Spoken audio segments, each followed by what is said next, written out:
My name is Andrea Jones. I am sitting pregnant on a bench outside of Aldine Library on Airline Road in Houston, Texas. It is 3:21 p.m. and it is June 18th, 2024. Today's day of the week is Tuesday. This morning, I woke up pregnant on some blankets in front of Aldine Library. I had saw in the spirit that there was something about Lil Wayne and some gangs setting me up. I saw something about my pregnancy and being set up about my pregnancy by gangs. I knew that I needed to repost the CPS reports that I had sent to the Texas Department of Family and Protective Services reporting celebrities that are involved with gangs raping my child to death. I originally had the CPS reports posted on my IG channel, Queen News Station Houston.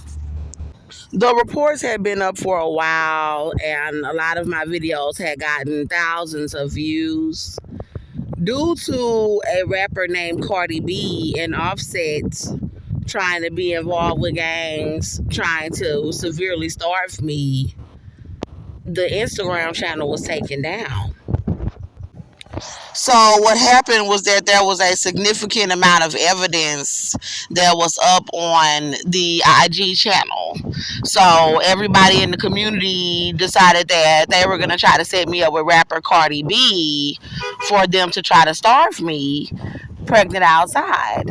So I got on Instagram and I started telling Cardi B how I felt about her. I started telling people how I felt about Cardi B and her husband Offset for their actions. So this, I believe, is what caused my Instagram channel to be removed. They said that it was suspended. Now, there was also some information about some different groups of different ethnic groups of people that are involved with these gangs raping my child to death. And I basically told how I felt about these people being involved with raping my child to death. So they removed my Instagram because the words that I expressed to them were very hostile. So this caused a plethora of evidence about my case to be removed off of my channel. Now, there were a lot of people that were being filmed trying to kill my babies and help them cover up raping my child. Those videos had received a significant amount of views and they had been up for a while on my channels.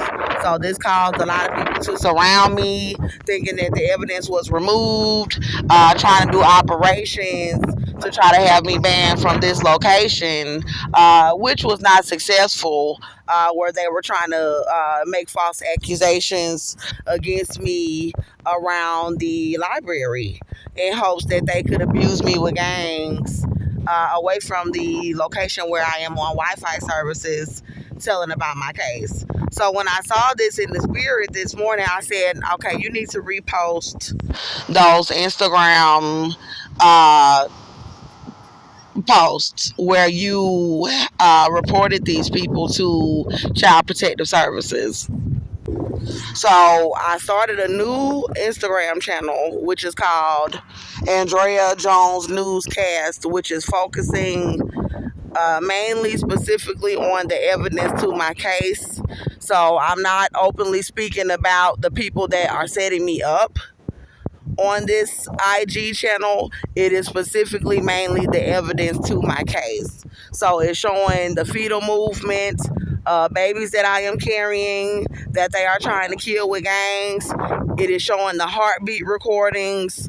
It is showing now CPS reports, and it is showing YouTube channels where I have been releasing the information on YouTube for a very long period of time that has gotten a massive amount of views.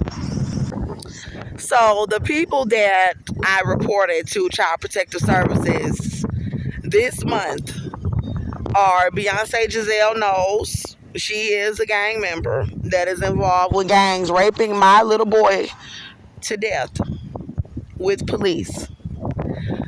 Onika Tanya Mirage, known as Nicki Minaj, she is a gang member that is involved with these grown male gang members, male and female, gang raping my little boy to death. My little sister, Shakina Shantae Jones, she's not a celebrity, but she was heavily involved with setting my little boy up to be gang raped to death here in Texas by gangs. So I did report her to Child Protective Services. Nevadius Damon Wilburn. He goes by the name of Rapper Future. He is heavily involved with these gangs raping my child, where he is trying to help them get away with raping my child to death. And he is trying to stop me from winning a case where I'm about to win a $250 million lawsuit. This involves them abusing my pregnancy, where Nevadius Damon Wilburn has been abusing my pregnancy with gangs for the past 6 months, so that he could try to stop me from winning part of that lawsuit, which is $180 million. And the other part of that lawsuit is $70 million about them raping my child.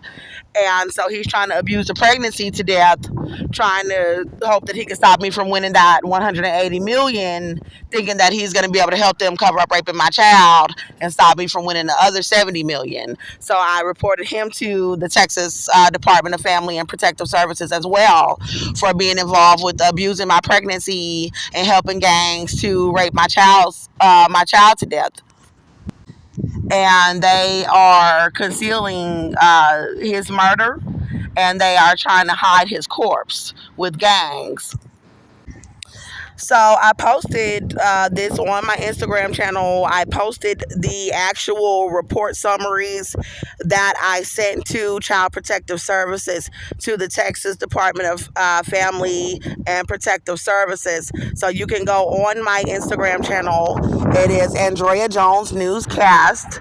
And that recent post, I'm going to post some new videos, but the most recent post is about these CPS reports.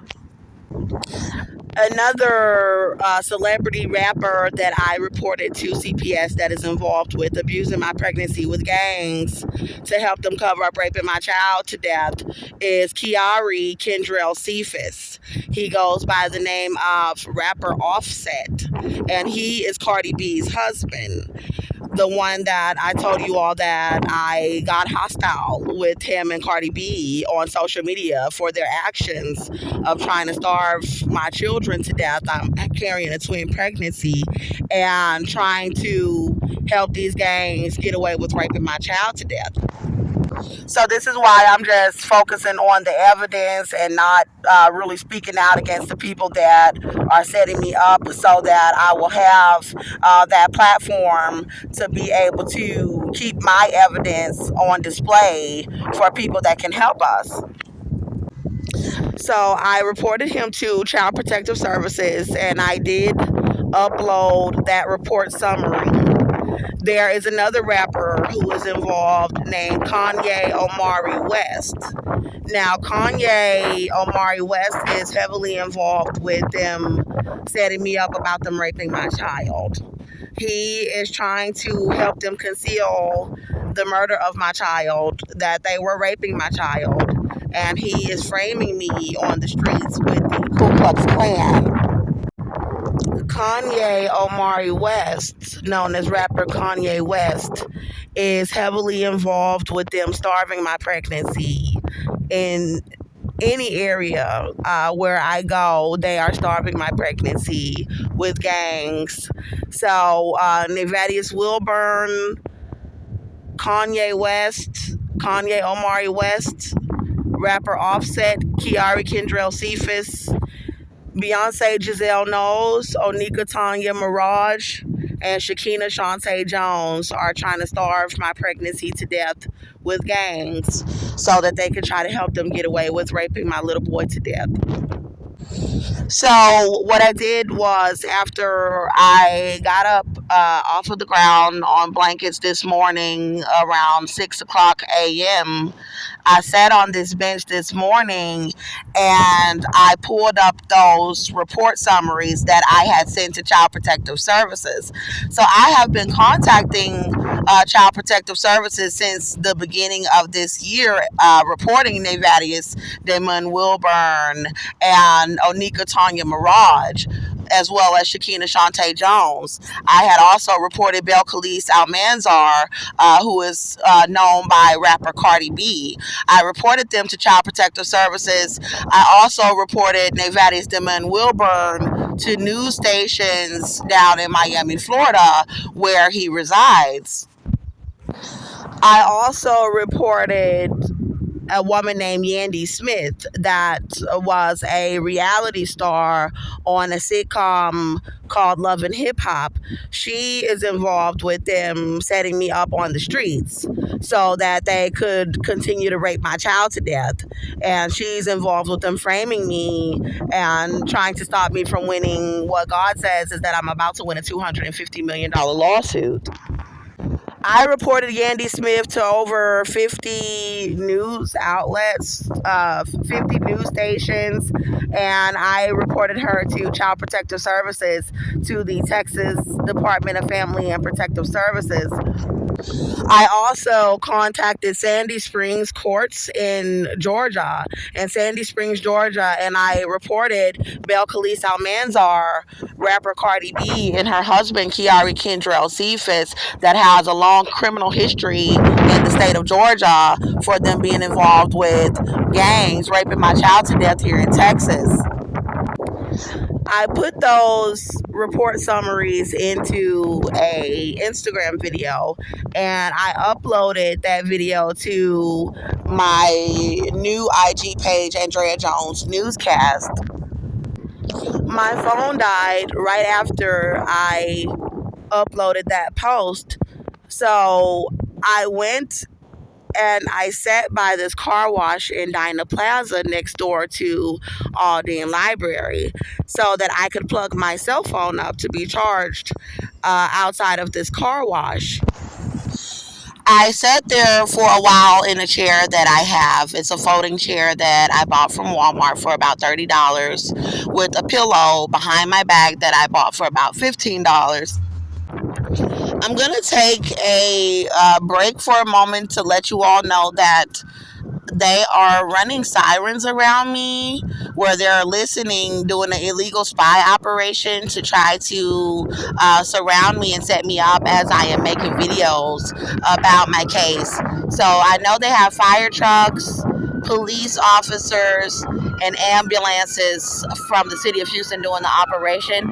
Okay, that is a Harris County Corpse ambulance.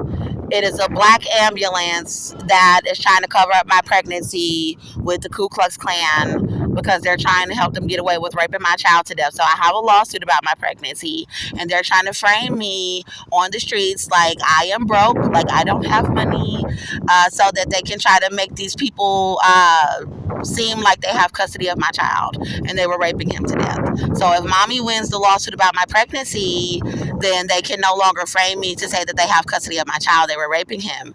And I also have a $70 million lawsuit about that. So I'm going to win the whole lawsuit altogether. It's $250 million. Okay, so back to what I was saying. So I was sitting at this car wash. It's right next to Dinah Plaza on West Dinah here in Houston, Texas, in this chair.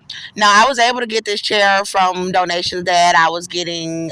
Someone had donated me some money, and I was going to spend it all on food, but they're trying to abuse me from having anywhere to sit down or lie down, trying to abuse my pregnancy. So I went on ahead and I purchased that chair with that pillow to support my back.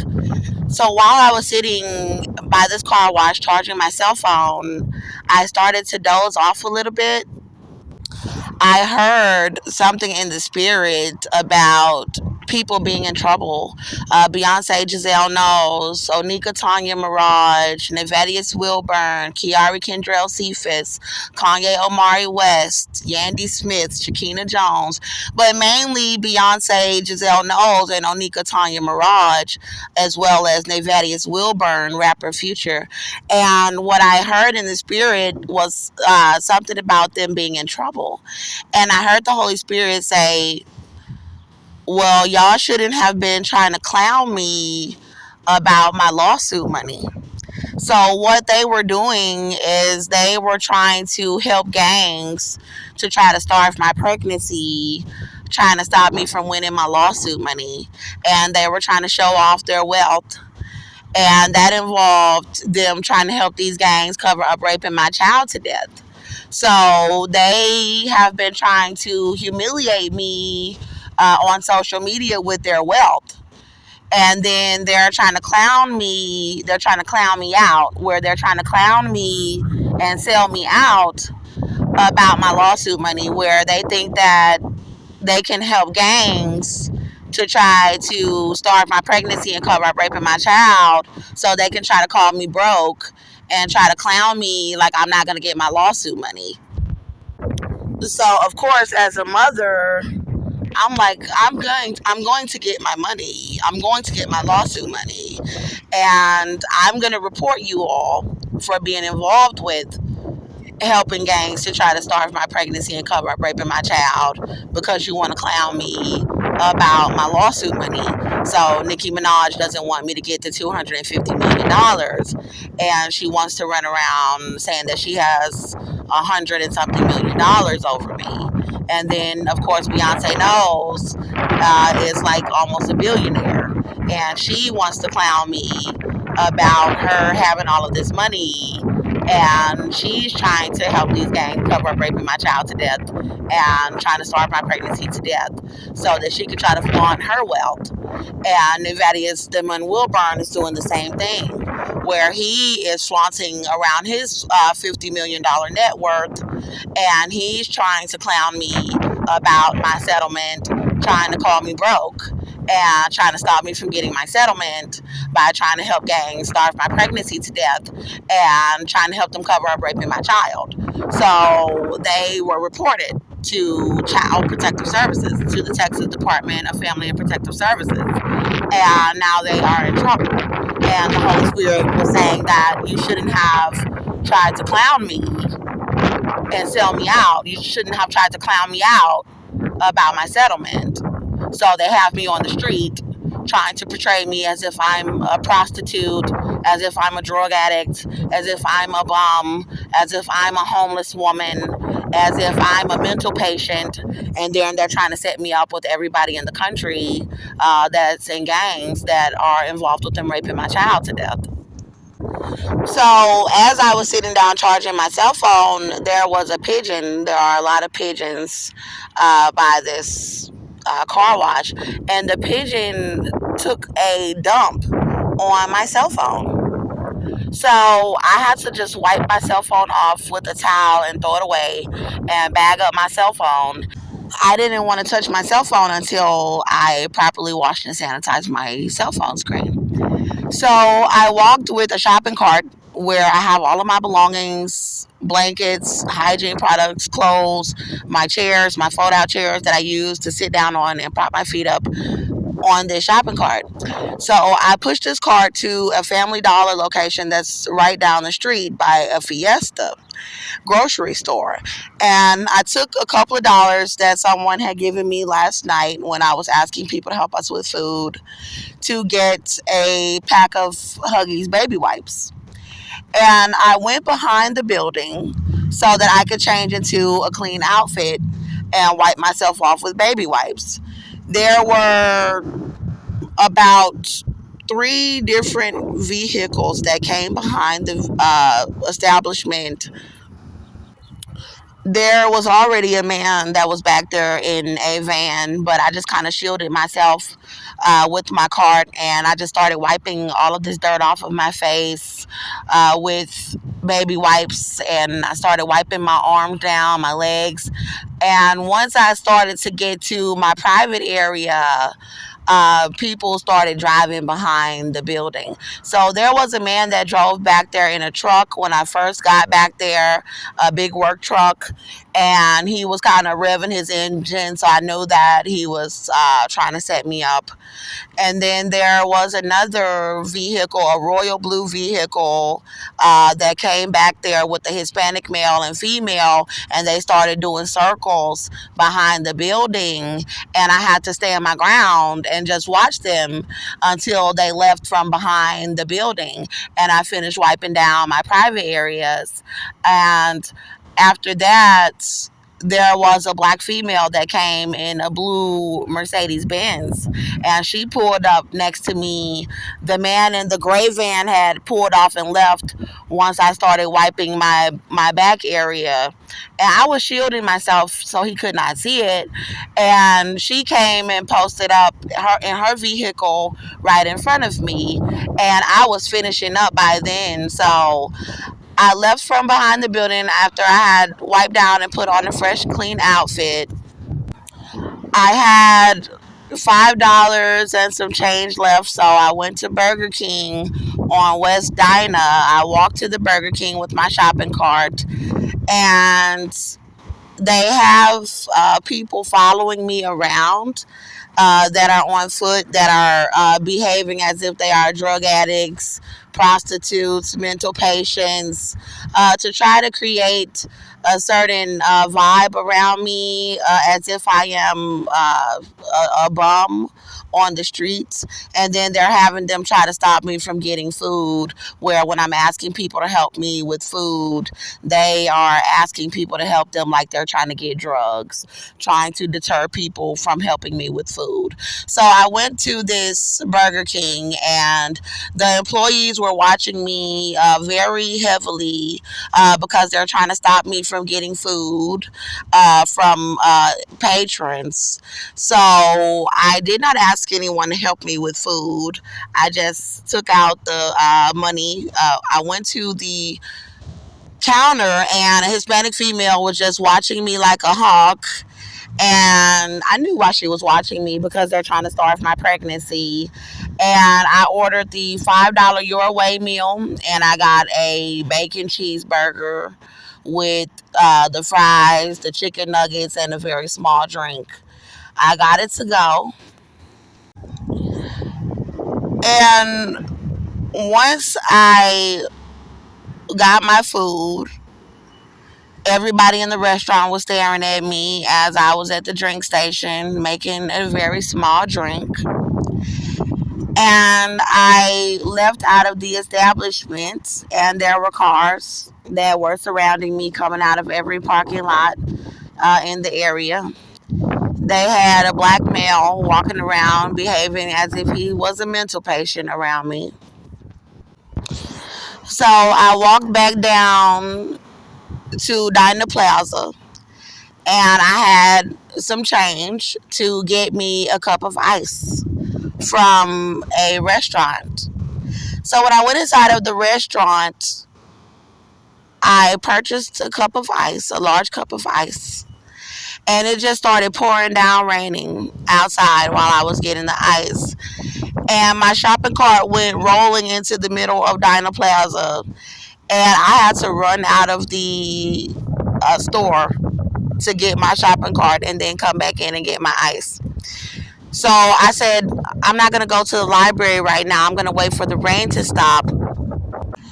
I was going to come back to Aldine Library so that I could release some more videos about the evidence to my case on my Instagram channel, because Instagram allows me to get a lot of views about my case. Due to the fact that it was raining, I took out my folding chair and I sat in front of Club Hurricane, and I started to eat my food.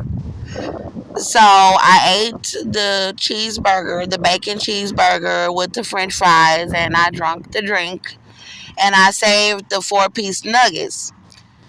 So while I was asleep, something happened in the spirit. There was a lot that happened in the spirit, but I could not remember it when I woke up. But I did remember some very specific details about what was happening in the spirit right before I woke up. I was in this vehicle.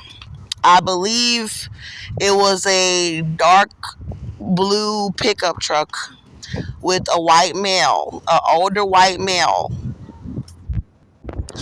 He had his family in the vehicle, and I was in the back seat with his children. I believe a little girl that was about 3 years old and a little boy that was probably 1 years old, 1.5 years old. He was in a car seat.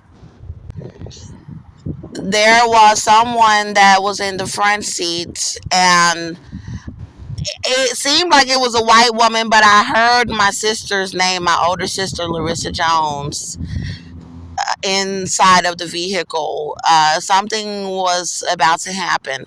So the white male was driving the vehicle, and we were coming across a bridge. And I remember there being all of this water on the bridge. And I think he was a brunette, and that the children had like dirty blonde hair. And I recall he was kind of handsome. They were very precious children. And we started coming across this bridge, and the water started to rise up over his tires.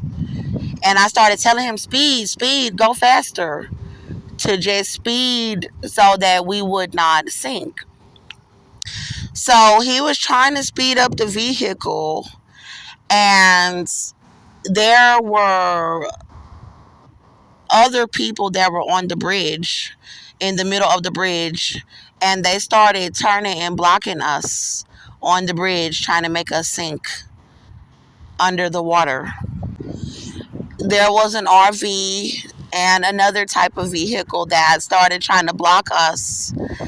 There was something that separated another side of the bridge of traffic that was coming towards us, and the traffic was going in opposite directions, and he was trying to go towards the middle, and they started blocking us. And that's when the Holy Spirit was in me, and God started making me help to save us. So what I did was I started telling everybody in the vehicle, roll down your windows. So I started rolling down everybody's window because he was just driving and nobody was listening to me. So I started rolling down everybody's windows. And then the Holy Spirit made me tell them, everybody get out of your seatbelts, unbuckle your seatbelts. So they were not listening, and I had to unbuckle everybody's seatbelt. So I unbuckled my seatbelt. I unbuckled the little girl's seatbelt. I unbuckled the baby's seatbelt out of the car seat. I unbuckled his seatbelt, and I unbuckled, it sounded like I said my older sister Larissa Jones. I unbuckled whoever was in the passenger seat. I unbuckled their seatbelt as well. So they were trying to drown us, and they had done something to the bridge to try to stop us from being able to get over the bridge, and we were sinking. So what that would have done was allowed us to be able to swim out of the windows of the truck without being locked in the truck by our seatbelts, and we would not have been able to open up the doors. So that is why God made us roll the windows down before the truck could sink underwater so that we could escape. And he just kept driving, and he was able to drive us to a safe part of the bridge where it was very shallow, and we survived. So as I was waking up, I heard myself say, because y'all brought him inside of that jail to rape him inside of that jail. So what I was talking about is this jail, the Montgomery County Jail in Conroe, Texas.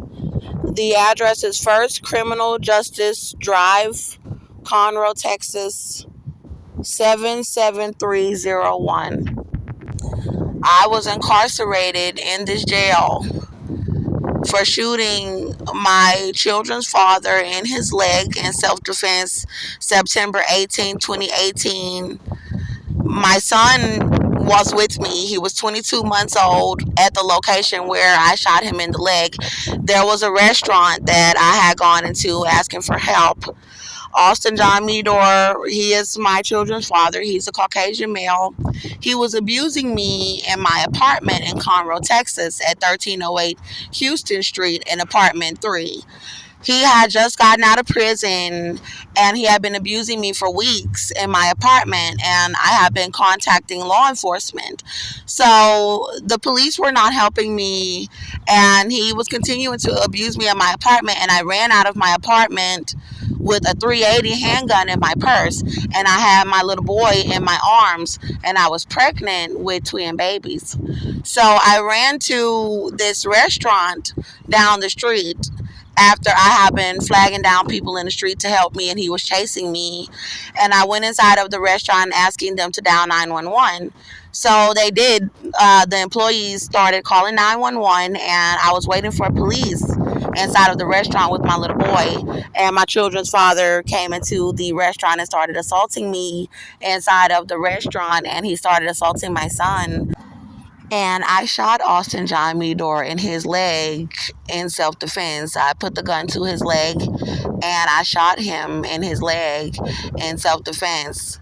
So the police had finally showed up, and they were outside of the restaurant, and my son and I came out with our hands up. He was 22 months old, but he was walking, and he was copying me coming out with my hands up, and I had the gun in my purse.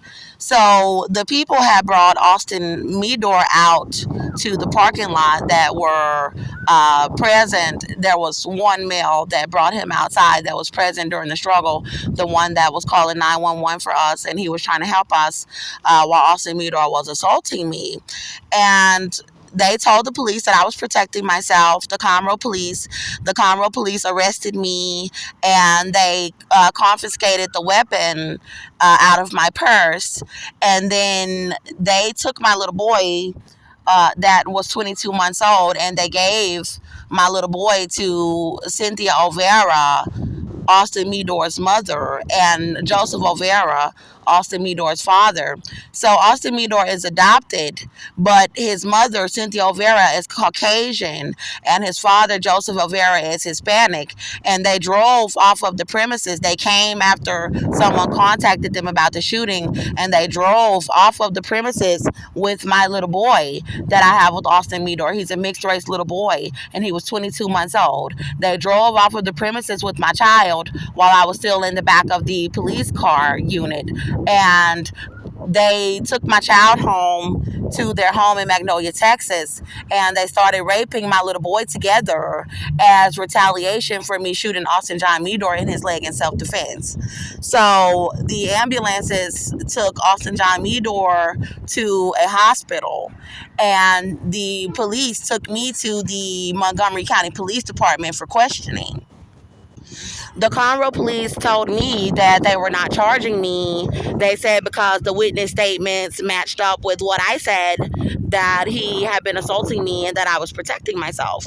So they contacted a district attorney on the phone, and they told the district attorney what happened, and then they came back to me in the interview room without a lawyer and told me that they wanted to try me in front of a grand jury, that the district attorney said they wanted to try me in front of a grand jury. And then they arrested me, and they brought me into the Montgomery County Jail at First Criminal Criminal Justice Drive, Conroe, Texas 77301, on a slew of bogus charges.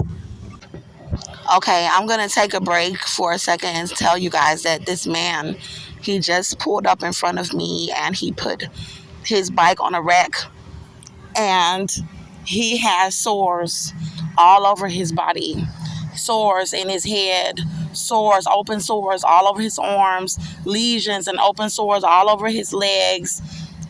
And they said that they were raping my little boy and giving him AIDS. They said they gave him herpes all over his body. So the man just limped into the library and he smelled so bad, he reeked. And I just had to spray some fragrance and get up and walk away from where I was sitting so I could try to get some fresh air. So I just had to move my things to the next bench over because he stunk really bad that it left a scent in the air after he walked past me. So back to these charges. So they brought me into booking and they booked me saying that they were charging me with assault with a deadly weapon, that they were charging me with dispersing a weapon in a public place, that they were charging me with child endangerment, and that they were charging me with child negligence. My child was not harmed. And God said that I was protecting him, that I was protecting myself. The Holy Spirit said that self-defense is not a crime, so that they should not have charged me with assault with a deadly weapon. And God said that I was not being negligent with my child. He said that I was protecting him and that I was not endangering my child, that I was protecting him. And the Holy Spirit said that I was not guilty of dispersing a weapon in a public place because I was protecting myself. So God said that they never should have arrested me and that they have to pay me out a $250 million settlement.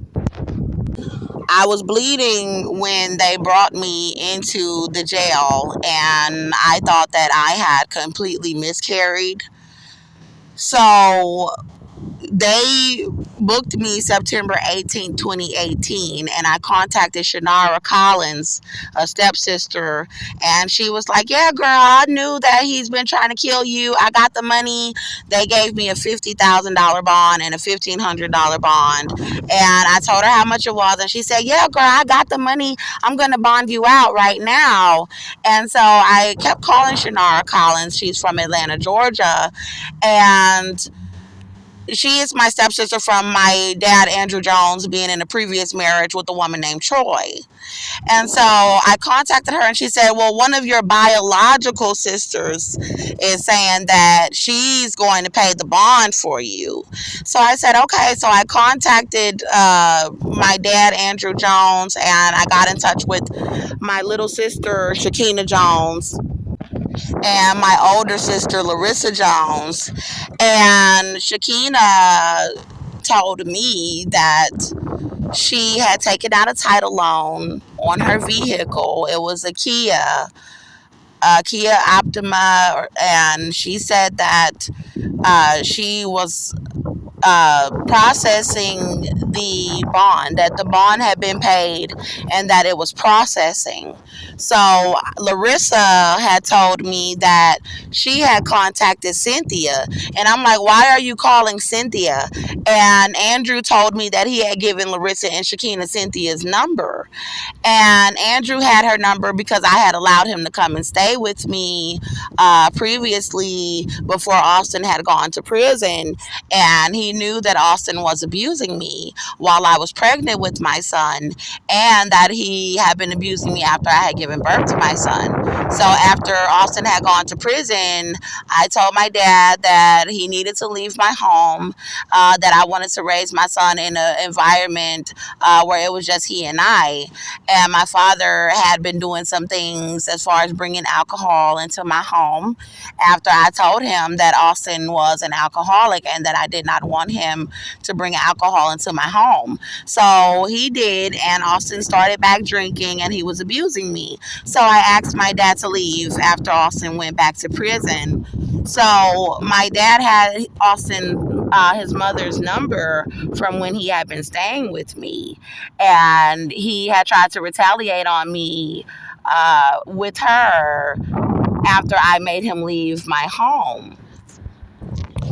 So my dad had given Larissa Jones, my sister from Atlanta, Georgia, and Shakina Jones, my sister that was here in Texas, Cynthia's number while I was in the jail. And Cynthia had been raping my child.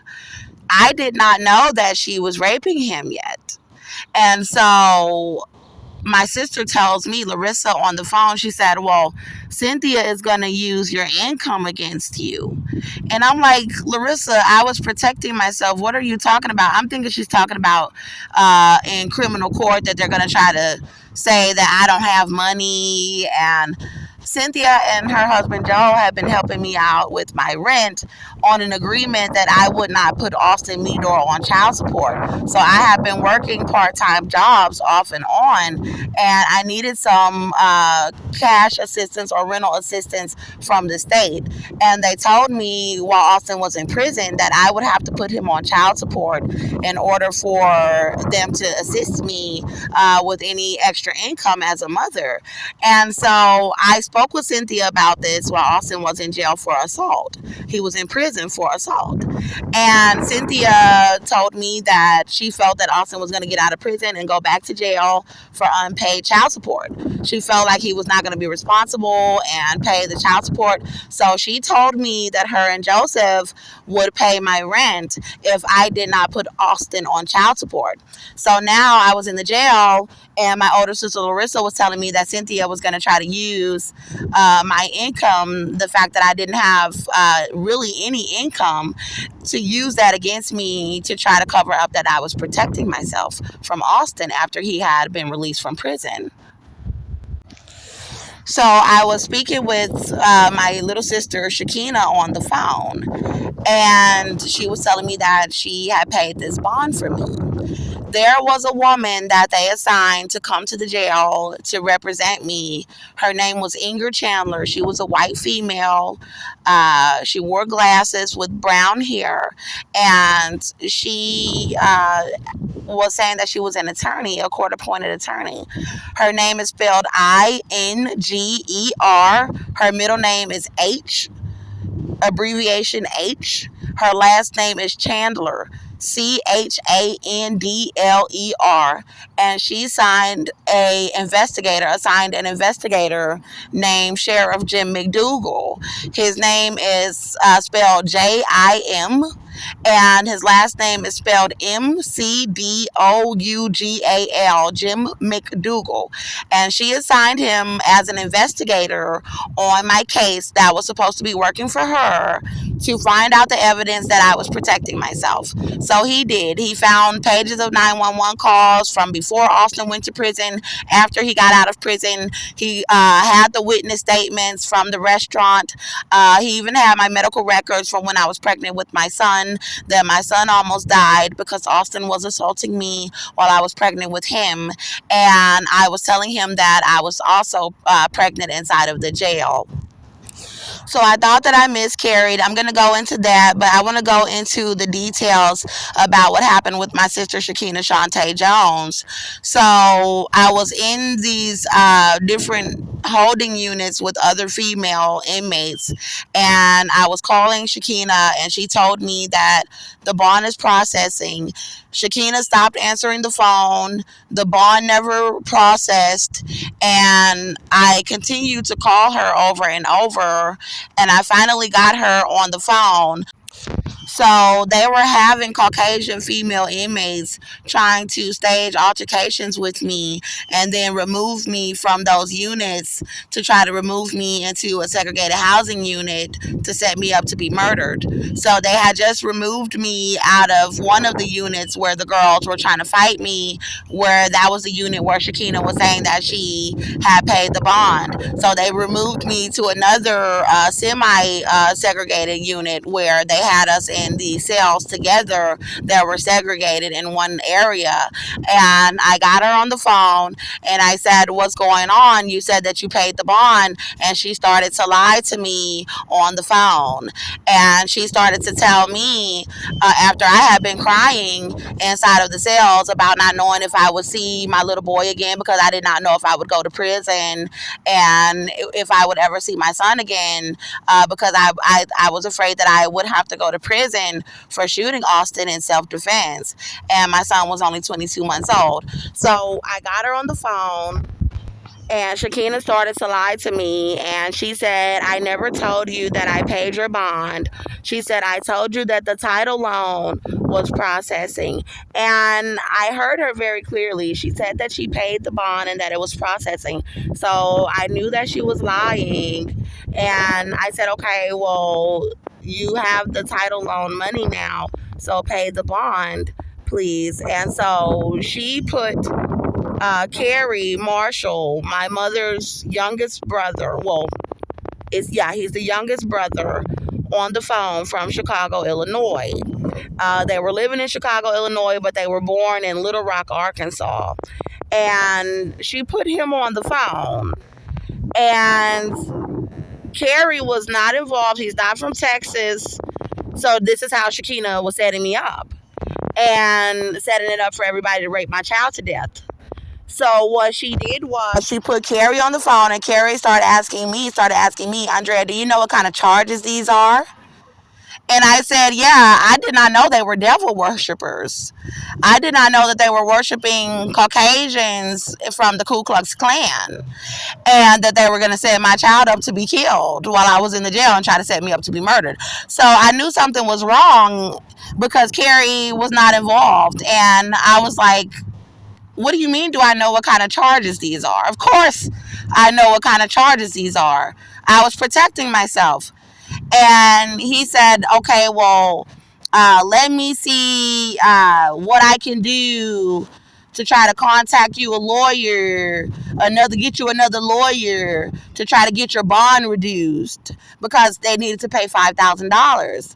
And so I wasn't hearing what he was talking about, and they put this woman named Vanessa on the phone. Vanessa was my mother's ex-girlfriend. My mother died, and my mother died in 2014.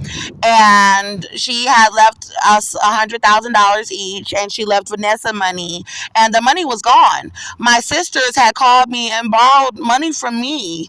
Their money was gone before mine was gone, and I had sent them money for their rent and bills and things like that, but the money was gone. And so Vanessa had gotten on the phone and was like, "Dre, that's my money. My name is Andrea, but they call me Dre." And she was like, "Dre, that's my money." So now Vanessa was lying and saying that the money from Shakina's title loan was her money. And she was like, "Yeah, that's too much. I'm not going to pay that." So she was setting my son up to be gang raped to death. By not paying my bond, they were getting ready to set me up. I did not know what was going on. So I told you all that Andrew Jones, my dad, had given Larissa and Shakina Cynthia O'Vera's number, and Cynthia O'Vera had been raping my child. So they decided that they were going to set my child up to be killed with Cynthia O'Vera. Now, God said that Shakina and Larissa were jealous because my son was light skinned, because his dad was white and he was light skinned. His skin was white. And God said that that's why they set him up to be killed. So I ended that conversation with Carrie saying that he was going to try to get my bond reduced to $3,000 and that they were going to pay my bond after they got it reduced. So then they tried to have people fighting me in that unit, and then they removed me with police. into a segregated housing unit by myself, and they started trying to set me up to be killed. Now, what happened from there is that September 18, 2018 was when the shooting happened, when they brought me into the jail. And they do felony court, where felony court is every 30 days. It's different from misdemeanor court. So they set me a court date for around October 23rd, 2018. I already had my lawyer, Inger Chandler, and I already had the investigator, Sheriff Jim McDougal. I had spoken with them to get ready for my first court date. So I believe around like October 16th, 2018, I had told the jail staff that I felt fetal movement, that I was pregnant, that I had not miscarried. And they allowed me to go to medical, and they lied about my pregnancy and said that I was not pregnant. And then they were refusing me extra food inside of the jail and extra beverages. And they decided that they were going to try to lie about my pregnancy and lie about the evidence to my case, that I was protecting myself at my first court date. I had no idea that they were going to set my little baby up to be gang raped to death while they were lying about the evidence to my case. God said that they never should have arrested me, so I was completely oblivious to the fact that they never should have arrested me, and that they were bringing me into the court to lie so that they could gang rape my child to death for racism. They brought me into a judge's courtroom named Patty Maginnis, a white female judge, and they tried to handle me as if I were just a slave to them, due to my ethnicity. And I told Patty Maginnis that he ran me out of my home, that I was bleeding. They told me I was not pregnant, so I told her that he caused me to miscarry, even though I was feeling the fetal movement. And I told her that I had my small child in my arms. He was 22 months old, and I told her that Austin Meador had just gotten out of prison. So they told me to be quiet, that they would look into his criminal history, that they would help me, and then they reset my court date for December 2018. So they brought me back into the jail, continuing to lie about my case, and they were not giving me the extra food. And Cynthia O'Vera had now started raping my child with Austin John Meador. So Austin John Meador had been in the hospital for 3 weeks for the gunshot wound. And he had gotten released out of the hospital around October, and he started raping my little boy and molesting my little boy with his mom, Cynthia O'Vera, and with his dad, Joseph O'Vera, as retaliation for me shooting him in the leg in self-defense. So my family, I was seeing them in the spirit, setting me up with Bloods Gang, with the Ku Klux Klan, calling themselves the Illuminati, with celebrities, and trying to set me up to be killed, and lying about a pregnancy, about me being pregnant inside of the jail.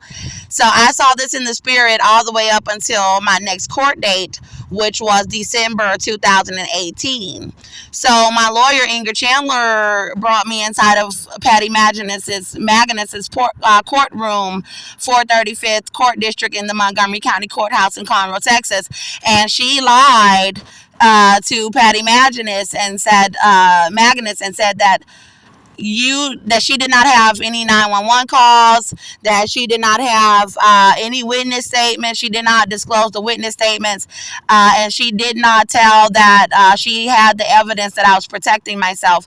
She told them that she did not have any evidence or probable cause for me to have protected myself or shot him in the leg in self-defense. And then they said that they needed to reset my court date again for February 2019. And this is when I found out that they were gang raping my child.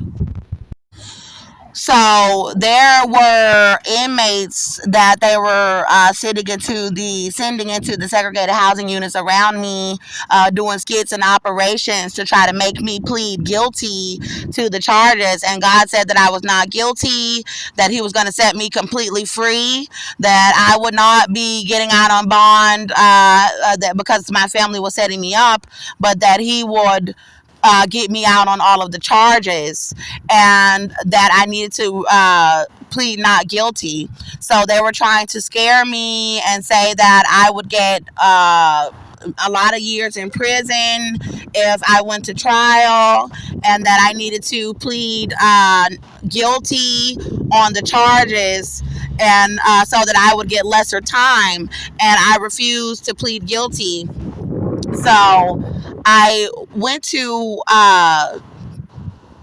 talk to this investigator, Sheriff Jim McDougal, and I was telling him that they were denying me the medical care and extra food, that they were starving me pregnant inside of the jail.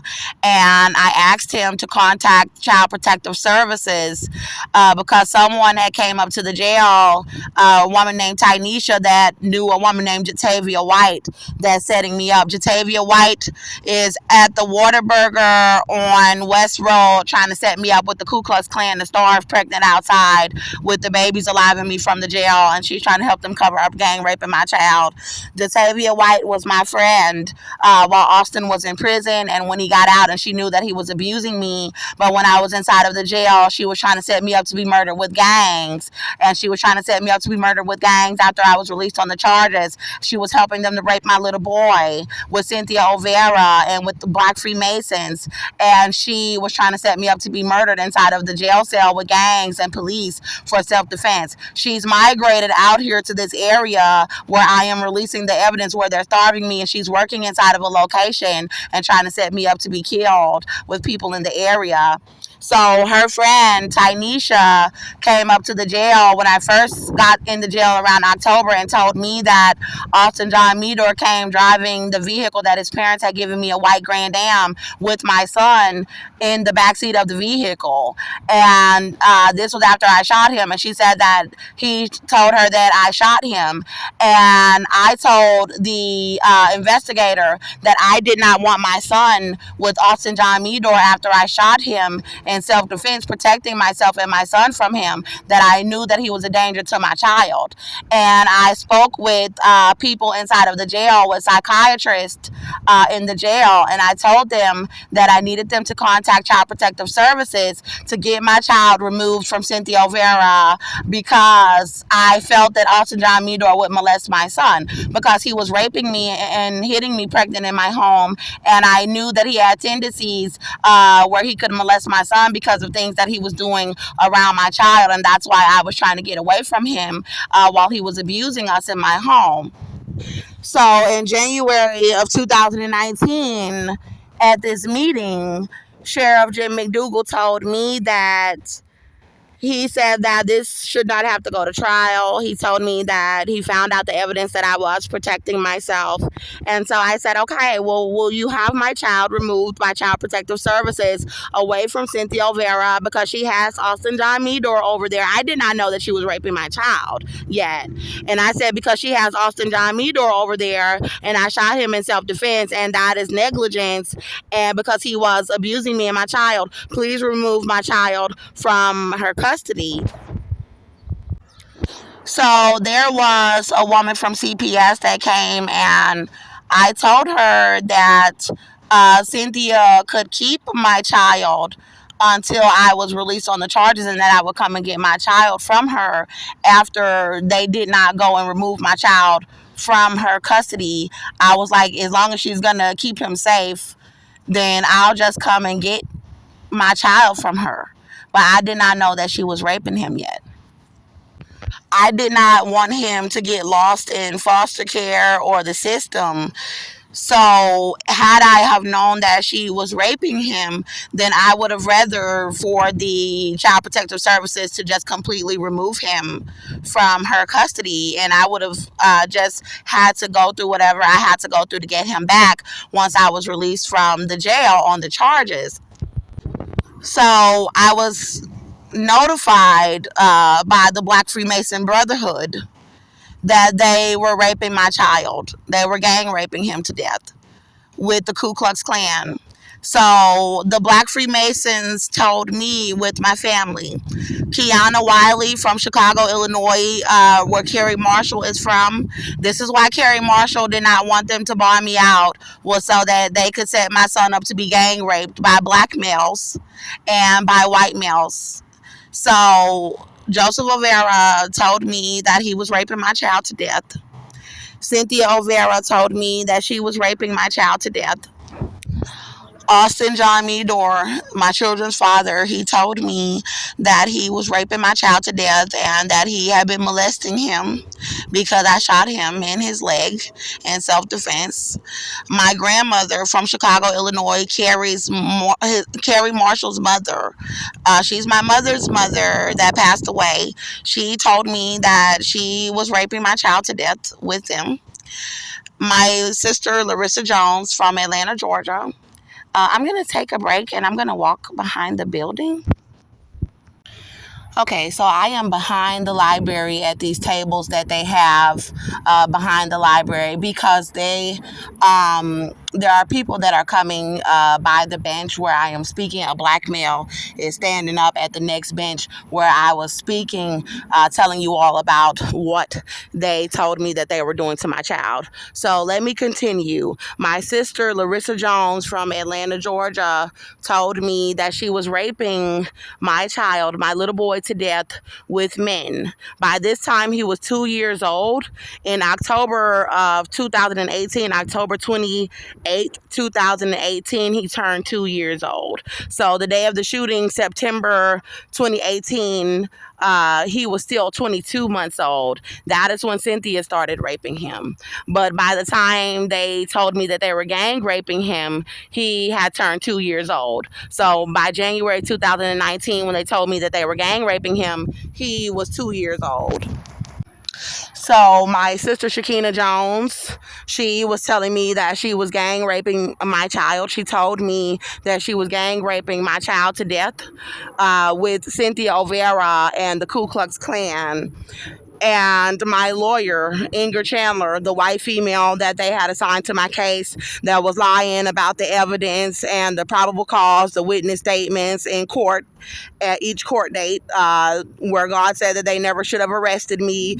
Like I told you guys, I did not know that they should not have even had me in the jail. She was doing that so that they could rape my child. She was refusing to have me released on the charges so that they could gang rape my child to death. She was telling me that she was gang raping my child to death with the Ku Klux Klan and with Cynthia Olvera and Austin John Meador. My dad, Andrew Jones, who I allowed to come and live in my apartment with me, that knew that Austin Meador was abusing me while I was pregnant with my son, that knew that he was abusing me after I gave birth to my son, and that gave Larissa and Shakina Jones Cynthia Olvera's number when I was inside of the jail, when Shakina was supposed to be bonding me out of the jail. He was telling me that he was raping my little boy to death with black Freemasons, with black men, with police officers, with Ku Klux Klan members. They were completely taking advantage of the fact that I did not have anyone to help me out of the jail. I did not have a good lawyer, and I did not have anyone to bond me out. This is when God said that my little sister Shakina set my little boy up to be killed. And God said, Shakina, you should have paid the bond. And he said to Shakina, you set him up to be killed because he was light skinned. And God said that Cynthia Olvera does not have a right to keep a boy from his mother. And he said, if she does not bring my child to me, that I am going to file murder charges. And I have filed these reports to file murder charges on her in that jurisdiction and here in Houston, Texas as well, and Conroe, Texas, and here in Houston, Texas. And they are trying to set me up to be murdered about it. So God said to Shakina that you're going to be in trouble, and Larissa, that y'all are going to be in trouble with Cynthia Olvera if I have to file murder charges, that she cannot keep me from my child. So they were having police officers telling me that they were raping my child to death. The Conroe police told me that they were raping my child to death and bringing my child inside of the jail to rape my child to death with inmates.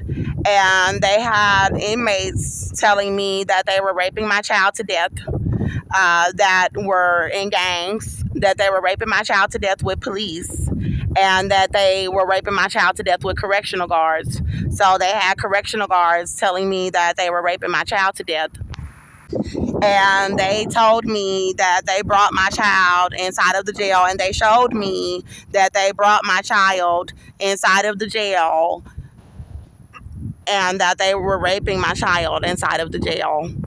They were doing rituals to show me them raping my child and throwing my child from police officer to police officer, raping him and sodomizing him to death, and showing Austin Meador molesting him.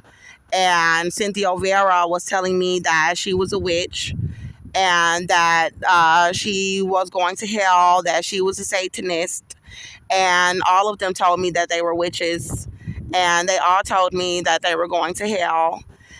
They told me that they did not believe in Jesus, and that they did not believe in Jehovah, and they were threatening to kill me about my religion, trying to stop me from having Jesus, calling on the name of Jesus, as they were telling me and showing me that they were raping my child to death.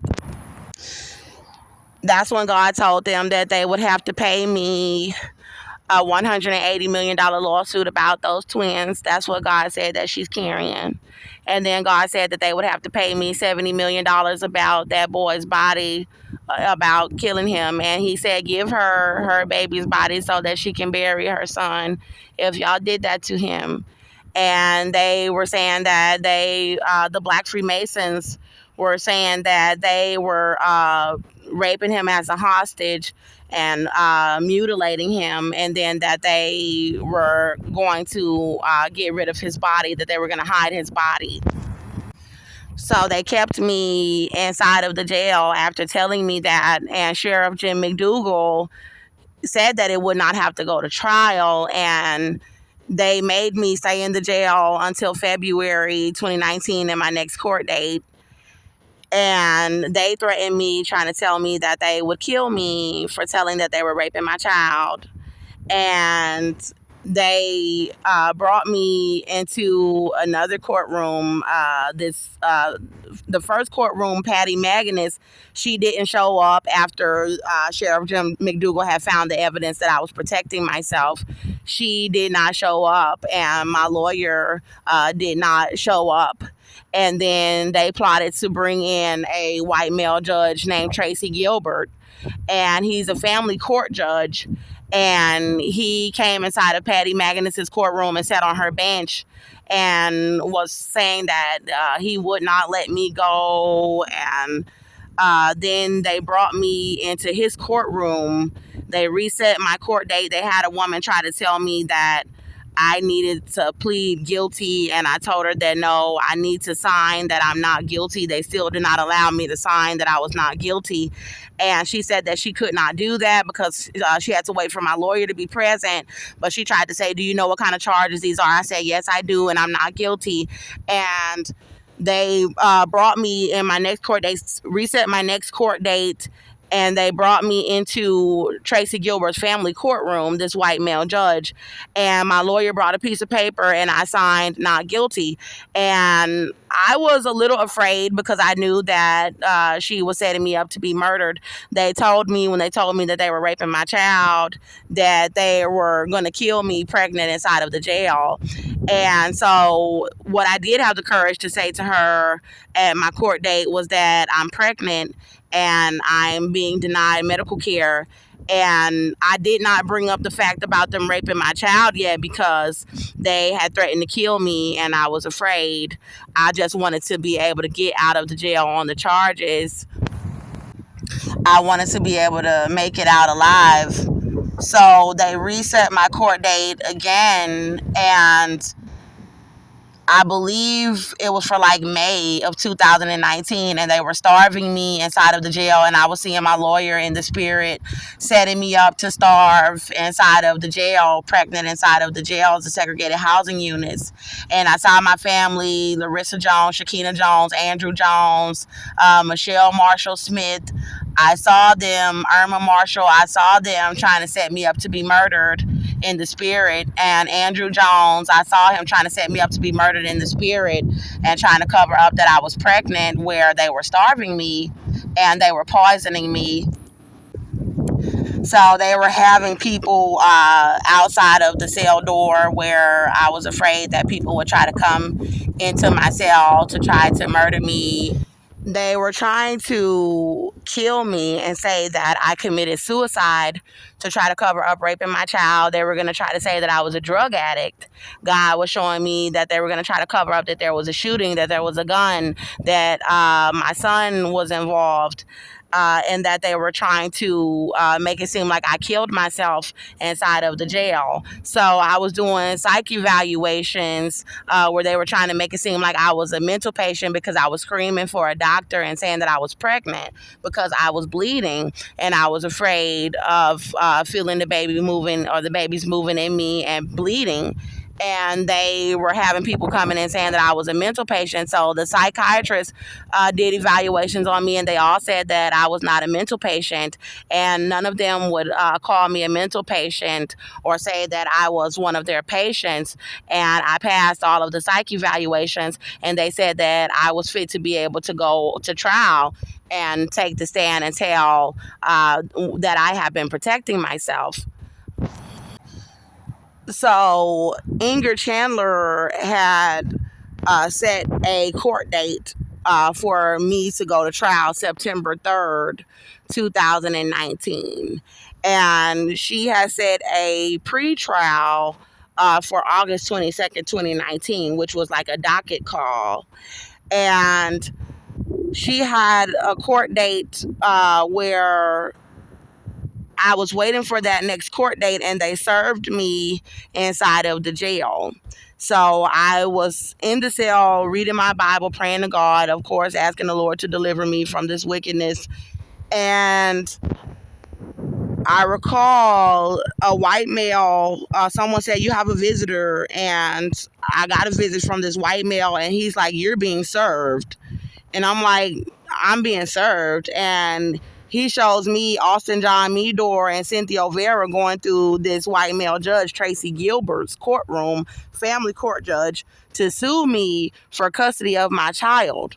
This is why Inger Chandler is lying, refusing to get me out of the jail on the charges, making it seem like I have to go to trial, letting them rape my child, threatening to murder me, trying to set me up to be killed, starving me pregnant in the jail cell.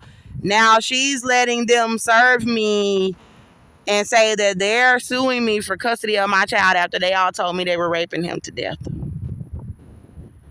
So I was afraid. I just wanted to get out of the jail alive, but I told the man, I said, "This is illegal." I said, "How are you going to let somebody that was attacking me sue me for custody of my child? I shot him in self-defense. You cannot do that." And he was like, "There will be no trial. This is the trial." And I'm like, "I have a trial date set. What are you talking about? This is the trial." And so I told Inger Chandler that they sued me for custody of my child, and that I needed her to represent me in family court about my child. And she said, "I cannot represent you in family court. I can only represent you in criminal court." And she made me represent myself in family court, and I won against Austin Meador and Cynthia Vera. But Judge Tracy Gilbert told me that because you're still an inmate, and because they were still lying about the fact that I was protecting myself, that I can't give you your child until you get out. And I told him, I said, "Well, I'll be getting out soon, because God had showed me that he was going to give me release on all charges and that I was not guilty." And he said, "I will be I told him that I would be getting out soon. God said I would be getting out soon. And he was like, okay, well, come to me with all of this evidence that you were protecting yourself, because I won. I showed him all of the evidence that I was protecting myself, and I won. But because Ingrid Chandler was still having me in there on criminal charges and not disclosing the fact that I was protecting myself and getting me released on the charges, she had this white male judge over there telling me that he couldn't return my child to me until I was released. And so they sent me back into the jail and tried to set me up to be murdered. They just kept starving me pregnant and poisoning me and trying to set me up to be killed with the police.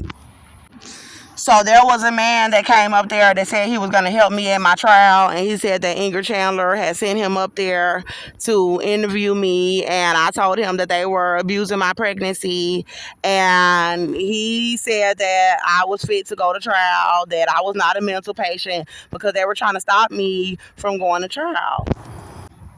So I finally got a nurse named Charge Nurse Michelle to do Doppler reading. She used a Doppler machine and detected that I was pregnant and I was bleeding. And she told them that they needed to call an ambulance and bring me to the hospital because they had me in there for a long time without any medical care.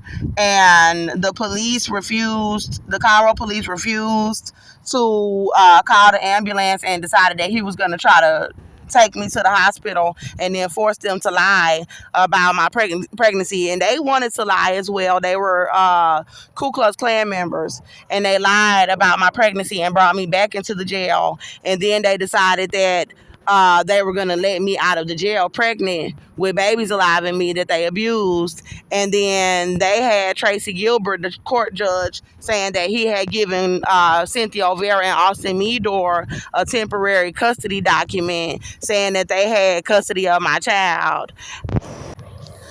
So they never took me to trial. I presented the evidence that God showed me to give to Ingrid Chandler to present to the court at trial. Ingrid Chandler tried to get me to sign no contest to the charges before I was released on all charges. And God said, don't do that. He said, because when you plead no contest, you're waiving your rights to a fair trial. And so he said that gives them a way to lie on you and let Austin Meador say that anything happened and that you just shot him and that you weren't protecting yourself. So he told me to keep pleading not guilty. So I did. And at the docket call, they tried to stop me from going to my pretrial, August 22nd, 2019. At the docket call, they tried to stop me by trying to make it seem like I was a mental patient. And I kept having to have psychiatrists. I was calling psychiatrists to come to evaluate me so that they could tell that I was not a mental patient. And they did tell that I was not a mental patient. And they let me go to my pretrial and I was released on all of the charges. But what they said was insufficient evidence. They did not tell that I was protecting myself, and they never took me to trial. So I was released pregnant August 22nd, 2019, and they had taken my child to rape my child to death. God was showing me that I needed to protect myself getting away from the jail.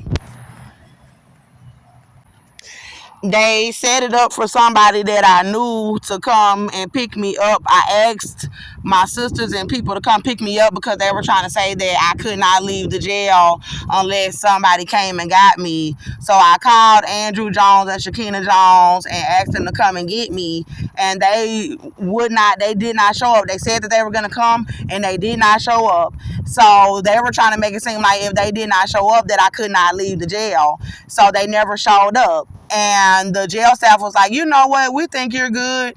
They was like, it was for your safety. They were like, you're good, you can go ahead and leave. So they just let me go on my own. So I left. And then there was this guy named Blackjack Sterling from Montgomery County, Texas.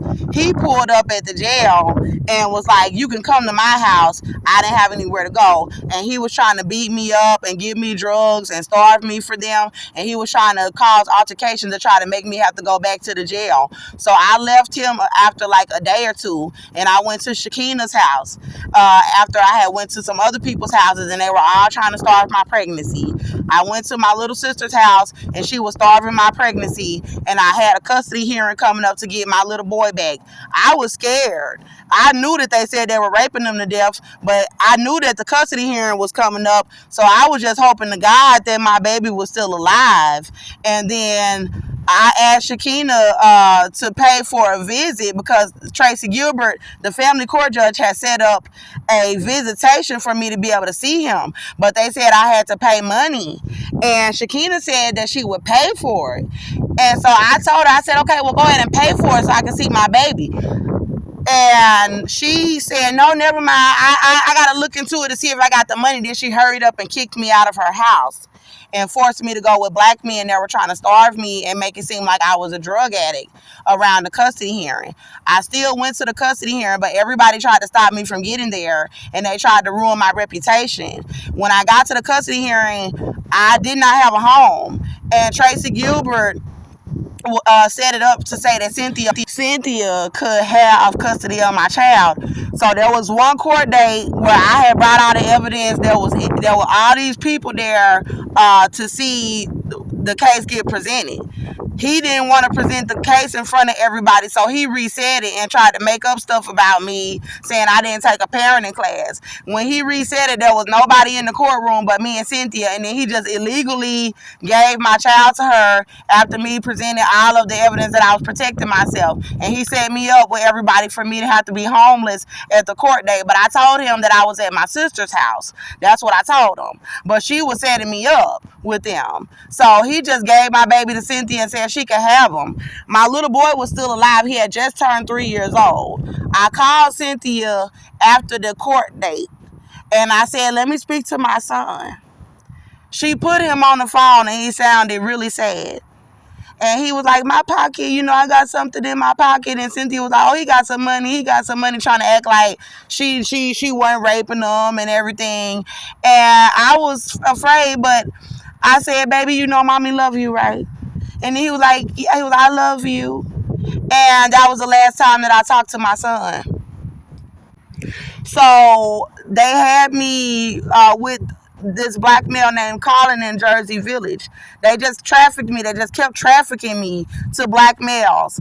And I kept calling women's shelters, and they just kept telling me that they would not allow me, kept asking, what is your name? I say, Andrea Jones, and they'll tell me that they would not allow me into the shelters, and they just kept trafficking me to these black males and starving me and having these black males forcing me to be homeless to try to stop me from going into Tracy Gilbert's courtroom and saying, I need you to return my child from Cynthia O'Vera because he's been setting it up for them to rape him to death for me shooting Austin in the leg in self-defense.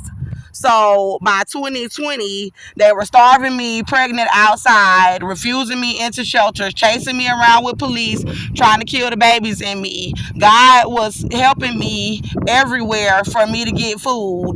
And God was helping me for me to tell that they took my son illegally. So the whole state of Texas kept trying to set me up, and I went to Arkansas, and my Aunt Barbara Thomas, Kiana Wiley's mother, she kept the one that was helping them rape my baby in the jail with my grandmother, Irma Marshall. She had me come to Arkansas and tried to set me up out there in Arkansas with Arkansas police. They were trying to starve my pregnancy and trying to stop me from releasing evidence about them taking my child illegally.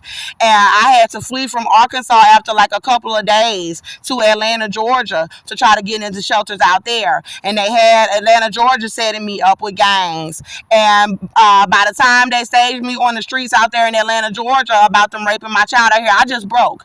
And I started telling, I was like, I don't care anymore. They threatened to mutilate me when they told me that they were raping him to death. So at that point, as a mother, I didn't care anymore because of the heinousness of the things that they were doing to my child, saying that they were doing to my child, showing me that they were doing to my child. I did not care anymore. I kept telling, and I told from 2021, 2022, 2023, and 2024. And God said that I'm about to win a $250 million lawsuit, and now they're trying to set me up to be murdered. I spent all of 2020 outside telling on social media about them abducting my child illegally with Cynthia Vera and starving my pregnancy. I spent all of 2021 with them staging me outside, telling about them abusing my pregnancy and about them molesting my child and raping my child here in Texas. I spent all of 2022 on the streets being set up outside, telling about them raping my child and telling about them abusing my pregnancy, showing videos of the baby still kicking alive in me. And I spent all of 2023 telling about them gang raping my child to death and telling about them abusing my pregnancy. And God says that I'm about to win a $250 million lawsuit in 2024. They still have me outside. They're surrounding me, trying to set me up to be murdered in Houston, Texas. Everywhere that I go, I'm around Aldine Library right now. And all of the years from the jail that they've been trying to kill the baby, God has been fighting for the pregnancy. God has been keeping the pregnancy. God has been getting me the food as they've been trying to starve us. God said that I'm not in any pain and that I am going to give birth. So they will try to make it seem like the pregnancy is not viable, but it is. And it's through the power of Jesus Christ. So right now, I'm over at this car wash where I was earlier today because my phone was on 1% and the library closed down earlier for Juneteenth. And this guy had a food truck right here. He moved the food truck. So they're trying to starve me after telling about Onika, Tanya Mirage, Nevadius Wilburn, and Beyonce Knowles trying to be involved with them covering up gang raping my child. And the man tried to ask me not to sit right here to charge up my phone, but I told him no, I'll be here for about 30 minutes. So they're surrounding me, trying to set me up to be murdered, and they're trying to starve me in the area. I'm over by Aldine Library, and they'll do it anywhere that I go in Houston. And my phone is blacking out where they are blacking out my phones and trying to have me stranded in the area with no phone and trying to starve me and set me up to be murdered about them raping my child. So my phone is blacking out, and this may be the last video that I'm able to post until I get a new cell phone.